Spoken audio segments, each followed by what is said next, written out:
चलिए सीधे आपको श्रावस्ती लिए चलते हैं जहां मुख्यमंत्री योगी आदित्यनाथ की ओर से संबोधित किया जा रहा है। लोकार्पण और शिलान्यास के लिए आयोजित आज के समारोह में श्रावस्ती के जिला पंचायत अध्यक्ष, पूर्व सांसद श्री दद्दन मिश्रा जी, श्रावस्ती के लोकप्रिय विधायक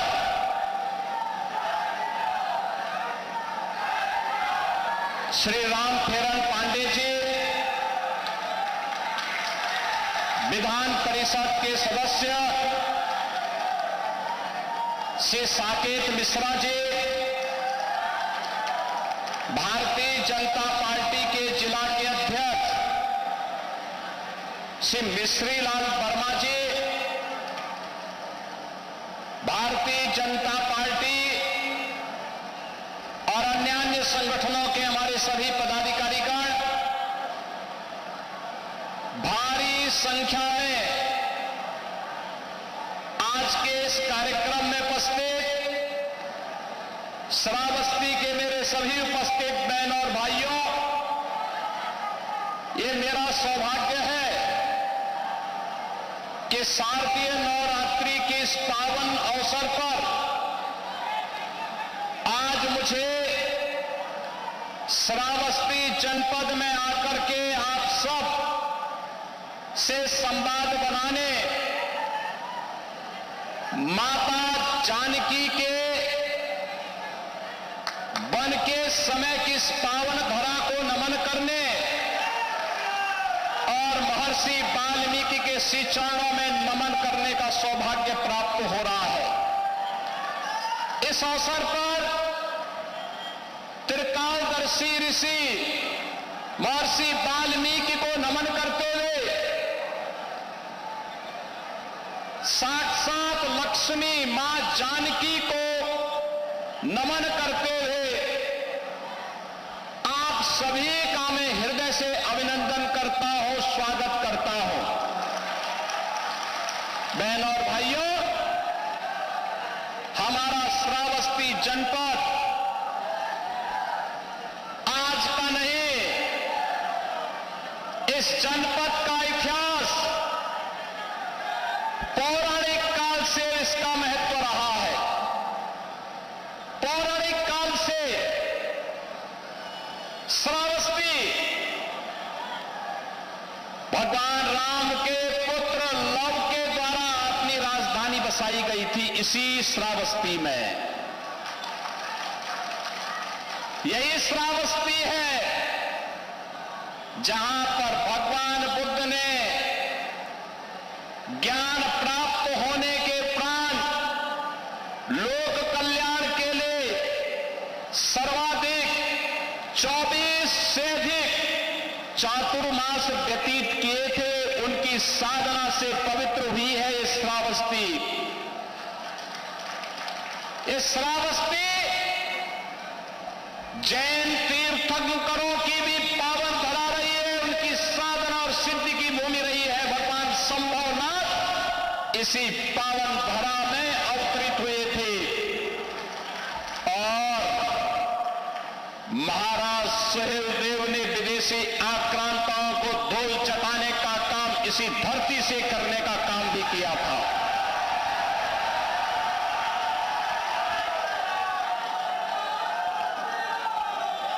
आज से 2000 वर्ष पहले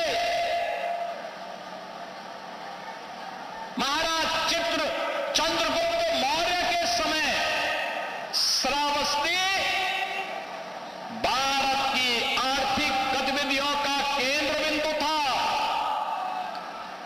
पाटलिपुत्र से लेकर के तक्षशिला तक जाने वाला उत्तर पथ उसका एक महत्व था। ऐसे पौराणिक ऐतिहासिक दृष्टि से अत्यंत महत्वपूर्ण इस जनपद में आना किसी सौभाग्य से कम नहीं। और जब आए हैं तो शारदीय नवरात्रि और विजयादशमी का उपहार देकर के भी जाएं, यह अत्यंत महत्वपूर्ण है। आज इसीलिए हमारे जनप्रतिनिधिगण, माननीय विधायक रामफेरन पांडे जी, विधान परिषद सदस्य श्री साकेत मिश्रा जी, जिला पंचायत अध्यक्ष दद्दन मिश्रा जी, इन सबके सहयोग से जो योजनाएं जनपद श्रावस्ती को स्वीकृत हुई, उनका लोकार्पण और शिलान्यास हो रहा है। 510 करोड़ रुपए की लागत की परियोजनाएं एक साथ आपको प्राप्त हो रही हैं। और जब आए हैं भगवान वाल्मीकि का पावन आश्रम है, 7 अक्टूबर को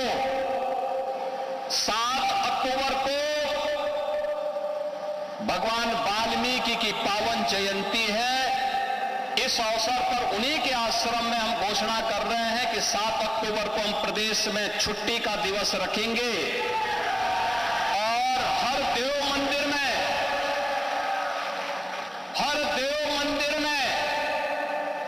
7 अक्टूबर की तिथि को महर्षि वाल्मीकि के द्वारा बनाए गए रचे गए रामायण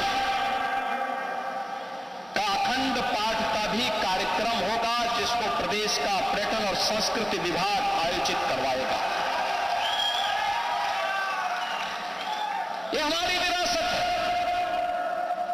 हजारों वर्ष पहले भगवान राम के बड़े पुत्र लव ने अपनी राजधानी बना करके पूरे उत्तर भारत को अभय प्रदान किया था यहां के माध्यम से। यह प्रक्रिया लगातार चलती रही। कालांतर में भगवान बुद्ध ने इसी क्षेत्र में आकर के जैतवन में अपनी साधना को आगे बढ़ाया था और उनका उंगली माल स्तूप भी आज भी श्रावस्ती में मौजूद है, जहां पर उंगली माल को उन्होंने एक सभ्य मनुष्य बना करके मानव कल्याण के मार्ग पर अग्रसर किया था। भगवान संभवनाथ की जैन तीर्थंकर, तृतीय जैन तीर्थंकर की पावन धरा भी ये रही है और अनेक तीर्थंकरों का पावन सानिध्य भी श्रावस्ती में प्राप्त हुआ है। बहनों और भाइयों, महाराज सोहेलदेव ने विदेशी आक्रांता सालार मसूक को यही की धरती पर धूल में मिटाने का, मिट्टी में मिलाने का काम किया था और इसीलिए इन सभी महापुरुषों के सी चरणों में, तीर्थंकरों के चरणों में, भगवान बुद्ध के चरणों में, माता जानकी लव उसके चरणों में और महर्षि वाल्मीकि के चरणों में नमन करते हुए मैं आप सबको हृदय से अभिनंदन करता हूं। एक तरफ हम विकास की प्रक्रिया के साथ प्रधानमंत्री मोदी जी के नेतृत्व में आगे बढ़ रहे हैं। नया भारत का दर्शन हो रहा है। विकास और विरासत की एक नई आभा देश के अंदर देखने को मिल रही है। आपने देखा होगा 500 वर्षों का इंतजार समाप्त करके अयोध्या में भगवान राम का भव्य मंदिर का निर्माण हो गया। लोगों को गलतफहमी थी कि ये कैसे होगा। तब भी हर सनातन धर्मावलंबी एक ही बात कहता था, रामलला हम आएंगे, मंदिर वहीं बनाएंगे। बन गया ना मंदिर, रामलला विराजमान हो गए। अयोध्या दुनिया की सबसे सुंदरतम पर्यटन नगरी के रूप में स्थापित हो रही है और अभी 19 अक्टूबर को दीपोत्सव का भव्य आयोजन इस बार फिर से अयोध्या में होने जा रहा है। उसकी तैयारी के लिए आप भी घर घर में दीपक जलाइए। ये नए भारत का दर्शन कराता है हमें। भारतीय संस्कृति जितनी समृद्ध होगी, भारत जितना मजबूत होगा, लोक कल्याण का और वैश्विक कल्याण का मार्ग उतना ही सशक्त होगा।